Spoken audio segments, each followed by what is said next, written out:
The Rockets and Raptors keep rolling. Bam Adebayo is back. Jokic does it again with another triple-double.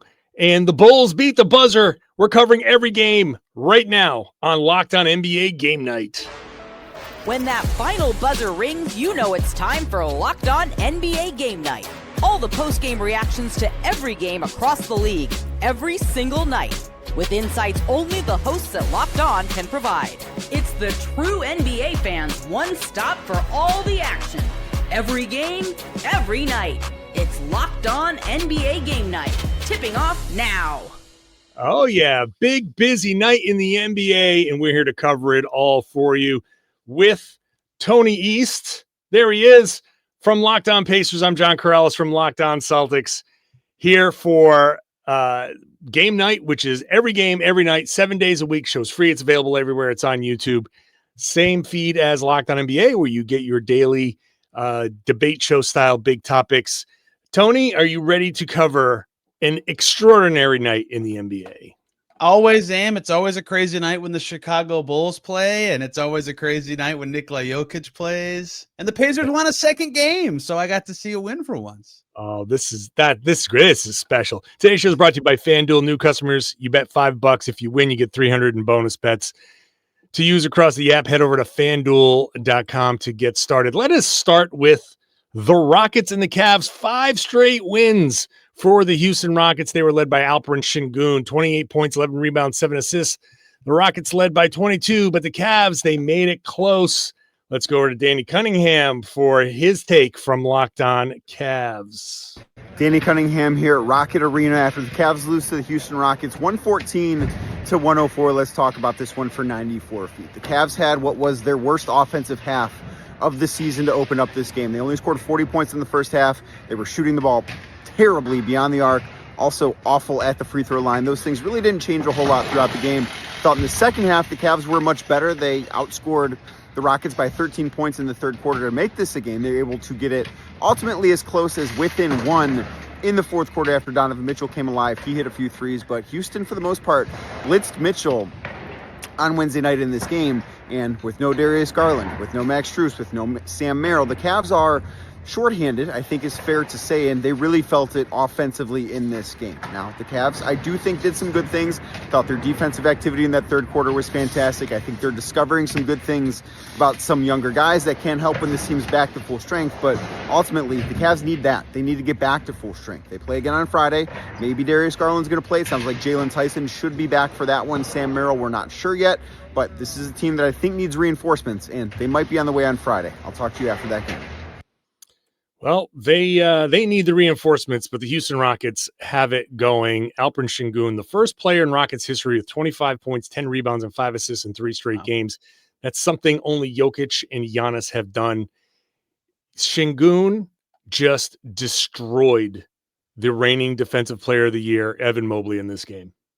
Yeah, Şengün is going to be a top 10 MVP finisher, right? You'd agree with that? Like, he just has been awesome this season. He can make threes now. He didn't take any in this game, but we've seen that throughout the season that he can stretch it out. And because he's got such a handoff threat hub style to his game, he can pummel you from anywhere on the floor. And lo and behold, he's going against maybe the best combination big man duo defensively in the league, and Mobley and Allen. He's like, yeah, no problem. I'm just going to scoot backwards to this spot and score from here, or flipping a shot from there. No, by the way, I'm going to have more assists than any Cavs player and 11 rebounds. Like, he's just a tremendous threat, and he makes this Rockets team that's like, wait, how did they have the number one offense? Oh, it's because Şengün can just like do everything. That their style is so much him, which is interesting because I don't think of him as like a particularly awesome style offensively player, but he's a beast, man. The Cavs and their bigs were not forceful enough with him, couldn't slow him down. Well, that's a problem for the Cavs bigs because they're just not physical enough. That's a team that should be stronger. Defensively stronger on the boards, but they can't. And Şengün, on top of being strong, is nimble. They, run a play that they run a lot for Şengün in late game situations. You spread it out 4 flat across the baseline, let Şengün cook. And again, going up against Mobley, who on the perimeter is a good defender, but all his bread and butter is, help and block shots off the help. Şengün can get to his spots, gets that little hook, gets a little spin move layups. And this is a team with, Kevin Durant, who we are not even talking about. You're going to talk about Aaron Holiday, 18 points out of nowhere, 14 in the fourth quarter before you get to Kevin Durant in this. So Rockets rolling, Cavs. I mean, you're gonna have to figure this out at some point if you're Cleveland. It's early, but considering where they were last year, this year it's a little bit disappointing with all of the injuries and everything that they're going through. They're so hurt in the backcourt that, like Danny said, there's so much pressure on Mitchell every possession defensively. Like, their leading assist man is Craig Porter Jr., which is not an insult to him, but like, you need better ball movement and guard play than that. They need any of this Merrill group back. I'm like, Lonzo, man, it should not just be a 3-fest every time he's on the floor. I don't know. They need to use him differently, but I digress. They're just kind of too hurt to get a lot out of. Let's move on here. Raptors 121-112 winners over the Sixers. 5 straight for the Raptors as well. Brandon Ingram, and RJ Barrett each score 22. Let's get the local experts. Let's start with Sean Woodley from Locked On Raptors. 5 in a row, 9 of their last 10. The Toronto Raptors are 10-5 after taking down the Sixers 121-112. And this was the coming out party for the Toronto Raptors starting lineup. It's been a bit of a weird season, little up, little down, kind of riding around, being an even lineup on the year, but they get it done in this one in crunch time. And every starter on the Raptors, 16 points or more, all of them efficient. Jakob Poeltl, 8 of 10 from the field. Emmanuel Quickley, 2 massive threes down the stretch. He goes 4 of 9 from deep after a rough first half. RJ Barrett was 1 of 6 in the first half. He finishes 6 of 12 with 22 points. Scotty Barnes, 16, 9 and 5, doing his everyman thing on both ends of the floor. And Brandon Ingram, 22 points, 5 assists, including some real dimes late in this one as the Sixers were selling out to get the ball out of his hands. No worries. He'll find Emmanuel Quickley for a 3. He'll find RJ Barrett for a dunk. The thing about having a lot of good players is that if you double team one guy, it's going to end up in the hands of a good player. The Raptors starting lineup working as intended tonight, and their upcoming schedule suggests this streak could go a whole lot further. Wizards Friday, Nets Sunday, the Cavs Monday, who they've beaten twice already, and then the Pacers and Hornets next week. Yeah, the Raptors, they might not be done winning just yet. The Sixers are losing. Let's get the Sixers side of things from Mark Frizetta of Locked On Sixers. Some people might say that it's hard to turn the basketball over 21 times in an NBA game, but the Sixers made it look real easy as they turned the ball over a season-high 21 times in their 121-112 loss to the Toronto Raptors Wednesday night. Raptors cashed those 21 turnovers in for 31 points, including 15 points off 8 turnovers in the third quarter alone. A third quarter where the Sixers were outscored again, this time 44-26. 5 different 76ers had at least 3 turnovers in this loss. And also in the fourth quarter, the Sixers were able to cut a 16-point lead there by the Raptors down to 3, so they still tried to make a game of it, but the Sixers had the wheels fall off again. Tyrese Maxey, just 24 points on the night. He went into that fourth quarter with 24 points, held scoreless, and only got off 1 shot attempt in that fourth quarter. That's not good for the Sixers. Let's go back to the Raptors. They, if you look at the standings, are now the 2nd seed in the East. Wow. Tony, it's the Pistons and the Raptors, just like everyone predicted at the top of the East. Yeah, I tweeted before. So let me be clear. I didn't think they'd be this good. I tweeted before the season. I thought that the Raptors would be better than people think. And I was even like, no way, they're going to be 10-5. But this was the vision. They actually have a healthy point guard for once. Turns out that's really important. Quickly's pretty good. And they have just like, this isn't the perfect word, but they just have like 9 good and annoying players to play against. And if you're the Sixers in this game specifically, like, I don't want to get too far from the Raptors, but no Oubre and PG and Embiid and Bona. So they're missing so much size. The Raptors like the worst team to be missing size against. Their whole team is just like dudes with long arms. Yeah. Yeah. The Raptors 7-3 on the road. They're just, it's incredible what the Raptors are doing out here. The starters plus 10 in 17 minutes. That's their best differential in any game this season. So as Sean said, the starters are stepping up. I'm curious to see where the Raptors are settling, but the Raptors are starting to enter into darling mode. They're going to become the darlings of the East pretty quickly. The Sixers, they're just decimated. This was going to be their issue. If you can't stay healthy, Maxey can only do so much, and he's been awesome, but he can only do so much. So credit Maxey that he's been so good this year that he just said he had just 24 points. It's a pretty dang good game. That's great. Also, shout out Jared McCain, first basket of the season, and he was so crazy about scoring his first points. I love that. Good for you, Jared McCain. The Toronto Raptors, darlings of the East, replacing the Indiana Pacers, who have been darlings of the East. They are 127-118 winners over Charlotte. Let's go to Locked On Pacers host Tony East for what happened in that game. The Pacers won, John. It turns out when you have good center play for once, you win. Jay Huff. Yes, Jay Huff, the story of this game with 20 points, a bunch of blocks as the Pacers' zone defense was very impressive. Benedict Mathurin is back, so the Pacers can actually have two threatening scorers on the court all the time with Siakam, Mathurin, and Nembhard. And if Jay Huff fills in the gaps, they look really good. Their bench was better. It's not like an impressive thing to beat the Hornets, but the Pacers had the worst record in the NBA. Entering the day, they'll take any wins they can get. Mathurin with not just a solid 24 points, but Jay Huff. Yes, Jay Huff, the story of this game for the now 2-win Indiana Pacers. No longer the worst. I will not add or subtract anything from that. I will let you celebrate your second win of the season. When we come back, we'll talk about yay, please clap. We'll come back and talk about the craziness in Dallas, where the Knicks, as you'll hear, should be embarrassed by the win. We'll talk about that. We'll talk about Bam Adebayo's return when we return. Today's show is brought to you by Quo. Business owners, one thing you can't have is missed calls when a customer tries to reach you and can't get through. That is money slipping through your fingers. Quo, spelled Q-U-O, is the smarter way to run your business communication so you never miss an opportunity. Quo is the #1 business phone system built for 2025, not 1995. It's simple, modern, and designed to help you communicate faster. Look more professional and stay connected wherever you're working. It works right from an app on your phone or computer. No extra devices, no clunky landlines. Your whole team can share one number and collaborate on calls and texts like a shared inbox, which means customers get help faster. If you don't get an answer, if you can't answer the phone, your customer does get an answer from Quo's AI agent. They jump in. The AI jumps in to help qualify leads, route calls, and make sure no customer is ever left hanging, even after hours. Small businesses feel big with Quo. Over 90,000 of them are already using Quo. Try Quo for free at quo.com/lockedonnba. That's QUO.com/lockedonnba.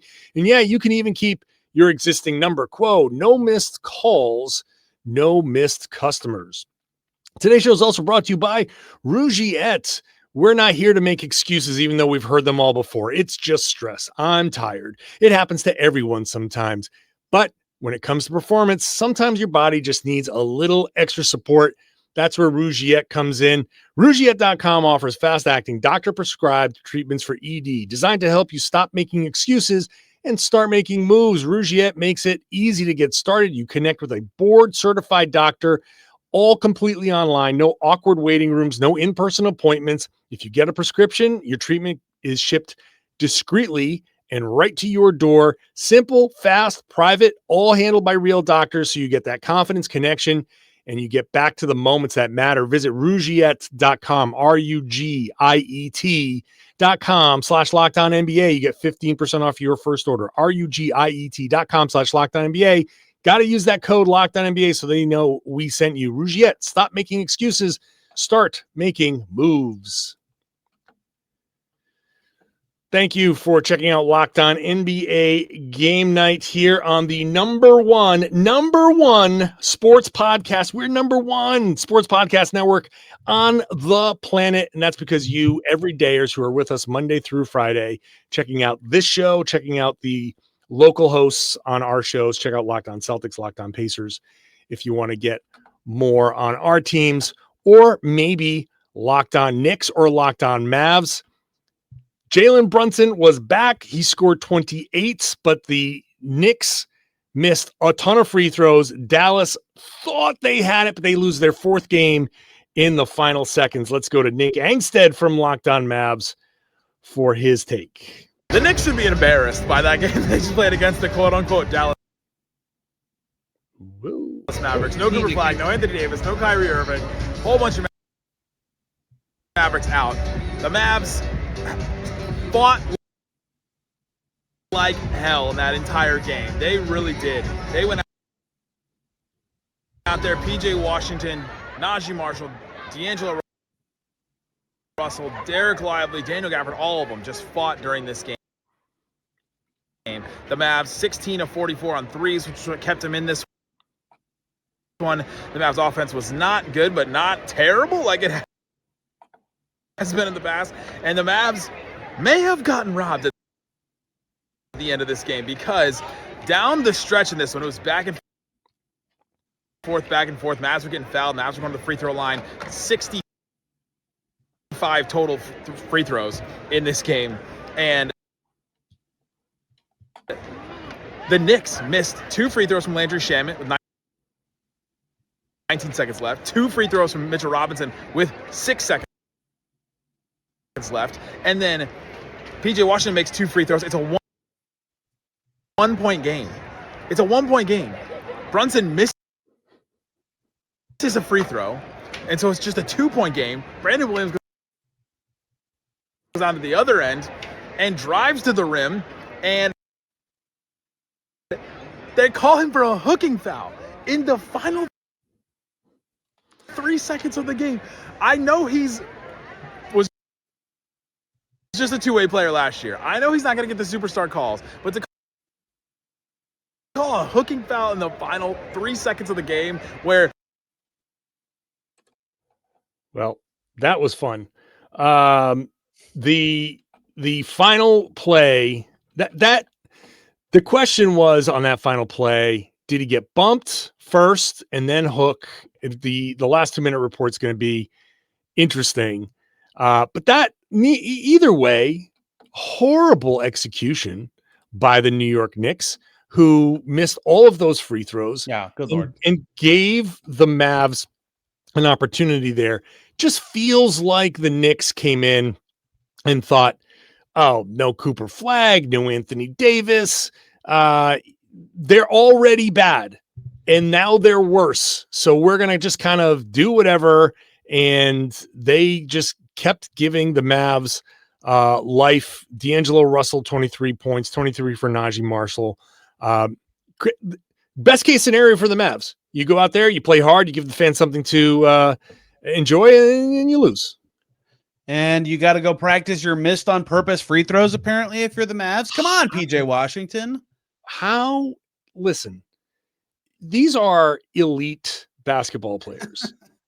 You just aim over to the right. I don't understand how aim in a different spot. You're so good at aiming in the middle, and you make all of the just aim in. Can you take it a step farther? Stand to the side. Move your body. Yeah. I don't know. Would you not want to tip off where you want to go? John, crazy stat for you. Yeah. First road win of the season for the New York Knicks, who have played a bajillion home games. That is really insane. They're 1-4 on the road now, 8-1 at home. That does not inspire a lot of confidence in me in the Knicks. So, but hey, what do I know? I'm just the Boston guy. So this is a very fluid situation in the East. This is, I mean, yes. It's early. We're talking about 15, 16 games played. So lots of movement here.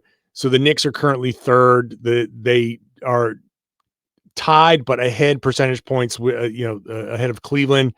The Miami Heat are sitting there in the 6th seed after their win over the Warriors. Bam Adebayo is back. He scored 20. The Warriors, who were missing everybody, were up after 3, but a big fourth quarter won it for Miami. Let's go to Wes Goldberg for the Locked On Heat perspective. Well, it was supposed to be Jimmy Butler's second game in Miami since the trade ended up being a bit of an energetic letdown. closer game than you would have thought it would have been without Jimmy, without Steph, and without Draymond for the Warriors. But the Miami Heat still get the win. They led by 16 points early in this game, gave up that lead altogether in the second half, and had to battle it out in the third and the fourth quarter, but they ended up pulling away in the fourth quarter thanks to Norm Powell and his 11 points in the fourth quarter. But look, the Heat get the win. That's the important thing. Bam comes back after 5 games out with a toe injury. He is on a bit of a minutes restriction here, but the other problem here for Miami is, yes, you take care of business, you get the win, but the offensive rebounding issues remain a problem.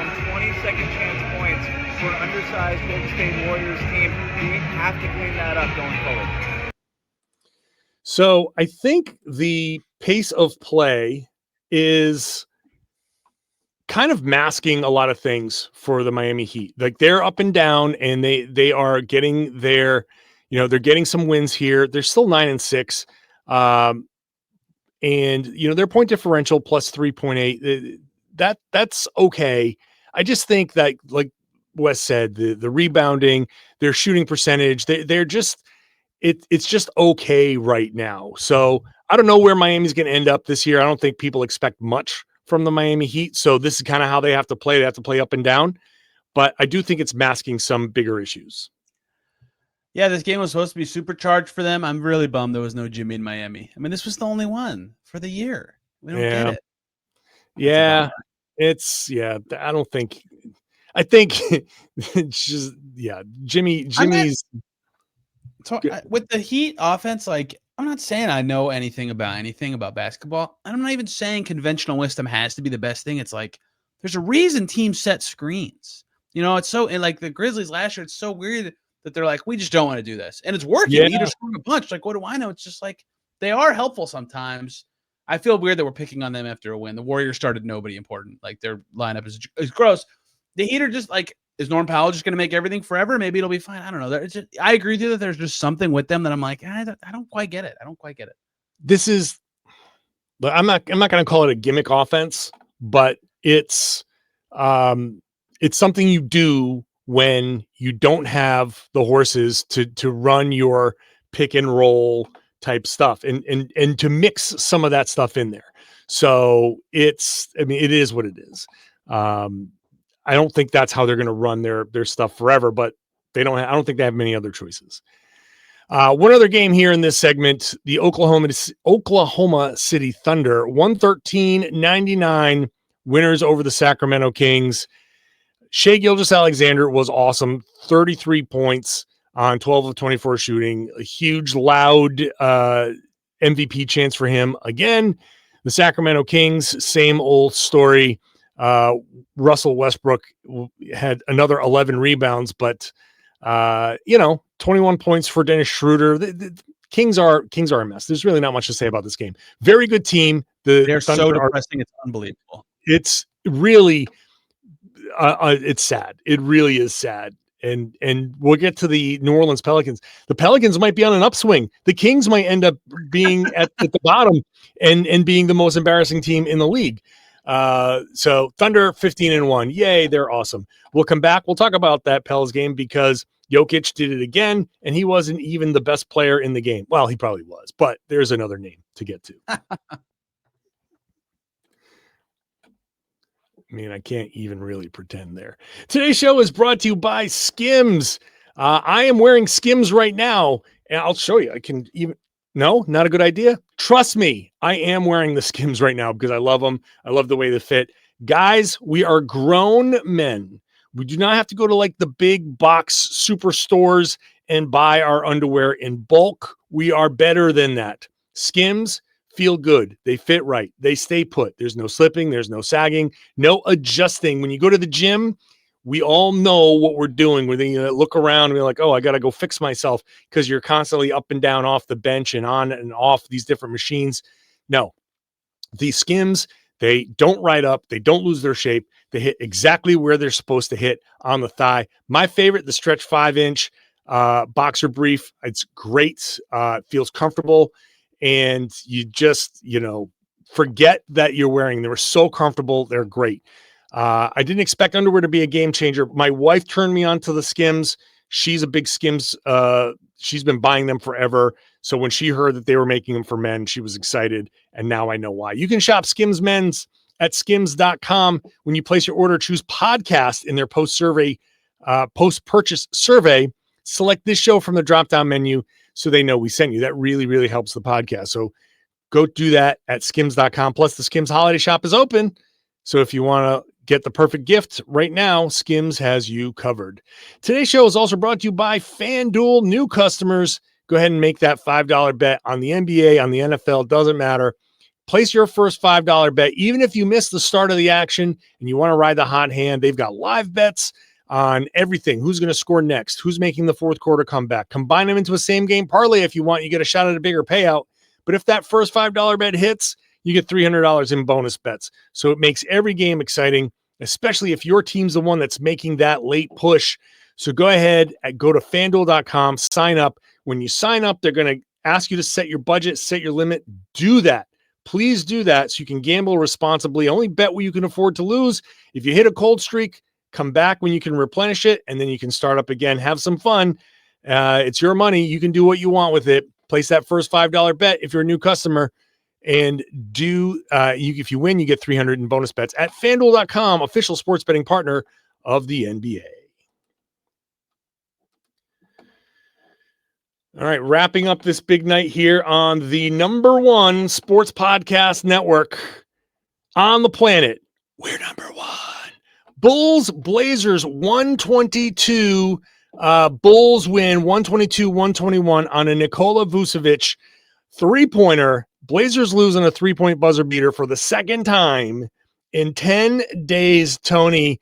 Again, this is when you're the Blazers. I don't know what you're trying to do with the Blazers. If you're the Blazers, they're already it's already a little messy over there for Tiago Splitter and his group. They want to win. He was a little upset after the game, but they had it. They were down. They had a big comeback in the fourth quarter. But there goes Vooch doing what doing that thing and burying them at the buzzer. The Bulls are hilarious, man. They lose in Utah. Evergreen statement. They lose in Utah in a long game, win in Denver the next day, and then win this game where they trip all over themselves in the fourth quarter, and they're just a hilarious team. They win a bunch in a row, they lose a bunch in a row. Hell of a last play by Kobe White, who saw a defender, jumped towards the other side of the basket, saw a second defender, and still a rocket right to Vooch on target, where a defender just a little too sagging off of Vooch. Why are you defending the two that hard? If they make it two, you go to overtime. I think it was Deni Avdija. Nasty shot from Vooch, this is the second straight season where he's just on an absolute heater from three. It's not a heater if it keeps happening. Good for him and the Bulls, who are just crazy fun to watch. Their games just live on the extremes. They're going to score a bunch of points. You're going to allow a bunch of points. There's going to be a ton of threes. It's a good time. It's a shame for Deni Avdija too, because he had 32 points, 11 rebounds, 11 assists, a triple double. Is that good for Avdija? I've been told those are good. Also 33 points for Jeremy Grant. You know who else had a triple double? Nikola Jokic had a triple double. And who knew? I can never guess that's coming. Another one for him. Nuggets 125-118 win over the Pelicans. Peyton Watson, 32 points and 12 rebounds. What? But the Pelicans, they don't care. This is they're not. I don't even know what they're playing for this year, but what they're playing for is Derik Queen, who got 30. Jake Madison is the host of Locked On Pelicans. Here's his take. Okay, Pelicans, you've got me interested all of a sudden, despite the loss to the Denver Nuggets. I'm Jake Madison, host of the Locked On Pelicans podcast. Did you see that Pelicans starting lineup? Jeremiah Fears, Herb Jones, Trey Murphy, Zion Williamson making his return, and Derik Queen. And for the most part, doing well. New Orleans got off to a fast start in this one, was leading the Denver Nuggets by 10-plus points in the first quarter behind those starters. That's an interesting starting lineup. I want to dive into that more, and I'm going to do so over the Locked On Pelicans podcast. While this season's probably done for New Orleans, is that something you can build upon? Derik Queen, his best game as a pro, 30 points, 9 rebounds, 4 assists. Zion Williamson, still 14 points in limited minutes. Trey Murphy, over 20. You got defense in Herb Jones, a lead guard, and Jeremiah Fears. Yeah, I'm kind of curious all of a sudden. And New Orleans has until the trade deadline to really figure out if this is going to be something that they want to roll with. I've got more over at the Locked On Pelicans podcast. Oh, by the way, John, see you on Friday. That's tomorrow. See you in New Orleans. Yeah, Jake is getting married, and I will be there. I will be there. Yep, it's going to be exciting. It's exciting. Yeah, this Are is. you? Is Jake marrying his queen, his Derik Queen? That wasn't even a little. Jake, if you're listening, that wasn't even a little funny. If you guys can see it, this is my only thing about watching this game. The Nuggets are just better than the Pelicans, even when the Pelicans play well. Find a clip compilation of Derik Queen in this game, scoring his 30 points and having some really nice assists. Watch Jokic defending him throughout the game, where at first he's like super laissez-faire, and then he's like, at some point in the game, he goes, "Oh crap! Like this guy's good. I gotta step up and try a little harder." And it's just funny to see him kind of ramp up the intensity as the game goes on. The Nuggets are just better than the Pelicans. Congrats to yeah. Queen has to turn into Michael Jordan this year for people to forget about that trade, though. That's sad. Well, he's trying, man. Look at that. He's trying. Look, listen. I don't care. That trade was still bad. Bad because you could have had him and your pick, dude, or just trade less for him. It didn't have to be that. Didn't have to be. Okay, so Denver, good team, beats bad team. Timberwolves, good team, also beat bad team. The Timberwolves get 32 and 10 from Julius Randle on their way to a 120-109 win over the hapless Washington Wizards. No haps for them. They are hapless. Let's get over to Ben Beacon for the Minnesota Timberwolves. Locked On Timberwolves take. The Minnesota Timberwolves held on to beat the Washington Wizards by 11 on Wednesday night. I'm Ben Beacon, host of the daily Locked On Wolves podcast. The Timberwolves were winning by 25 points at halftime and up by more than 30 at one point in this game, but yet it still ended up a 5-point game in the fourth quarter, far closer than it should have been. Washington won the third quarter by 13 points as the Timberwolves offense went cold, and the defense just lost the intensity it had at the beginning of the game. Still, the Timberwolves jumped out to that early lead. Naz Reid was awesome. He had a monster second quarter, had 20-plus points at halftime, and ultimately Naz led the scoring for Minnesota with 28 points. Actually, Julius Randle ended up leading the scoring with 32 plus 10 rebounds and 6 assists, but Naz helped the Wolves jump out to the lead. Julius Randle helped them keep the Wizards almost at arm's length down the stretch. Overall, a solid win for Minnesota. The Wizards are now 1-13, so this would have been a far more devastating loss than it was an impressive win. But still, they did enough down the stretch to hold the Wizards off. Subscribe to Locked On Wolves for all things Timberwolves. You know, your Pacers win left the Wizards as the only one-win team in the league. So there is upcoming Pacers Wizards on November 28th. I was wondering if that might be a battle for win number 2. Unfortunately, the Hornets spoiled it. I, for one, am surprised the young team with a center rotation of Marvin Bagley and Tristan Vučević without Alex Sarr tonight could not handle the Wolves' very good giant front court. It's shocking how that happens. Shocking. That's it. That's the night in the association. Come back tomorrow. Come back every day. This show is 7 days a week, covering every game in the league. So make sure you're subscribed. The show's free. It's available everywhere. It is on YouTube. Get yourself into the comment section. Share your thoughts on any or all of these games. Every one of these teams is covered by a Locked On podcast.